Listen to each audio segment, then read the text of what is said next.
नमस्कार शेतकरी बंधूंनो, ॲग्रिकल्चर चॅनलमध्ये आपलं सर्वांचं स्वागत आहे। आज आपण हरभरा पिकाविषयी माहिती सांगणार आहोत। सगळ्यात महत्त्वाचं, हरभरा पिकात फुलोऱ्यामध्ये आणि कुठेतरी आपल्याला गाठी दिसायला चालू झालेली आहे। तर सगळ्यात जास्त हरभरा हा ढाळा केलेला नाही, आपण जो म्हणतो डेरा केलेला नाही, त्याच्यासाठी आपल्याला एक कंपनीचं नाव, जे औषध भेटते ते सांगतो, पायक्लोबुटाझोल। आणि तुम्हाला त्याच्यासोबत एक अळीनाशक घ्यायचं आहे, जेणेकरून तुमचं हरभरा पीक हे तुमचा डाळा करेल आणि डेरा करेल आणि जास्तीत जास्त घाटे लागतील।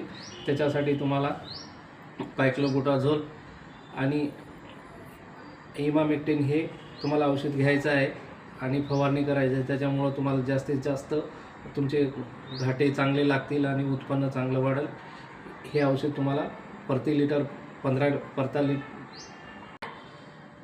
15 लिटर पाण्याला प्रति 5 ml पायक्लोबुटाझोल आणि 10 ग्राम तुम्हाला इमामेक्टिन बेंझोएट घ्यायचं आहे आणि त्याची फवारणी करायची आहे, जेणेकरून तुम्हाला त्याचा फायदा होईल आणि तुमचं हरभरा पीक चांगलं डेरा करेल आणि तुमचे घाटे चांगले लागतील। आणि अळी, आता वातावरण थोडंसं चेंजेस होत चाललं आहे, त्याच्यासाठी अळी येऊ शकते, त्याच्यासाठी तुम्हाला प्री प्लॅनिंग करणं हे सगळ्यात महत्त्वाचं आहे।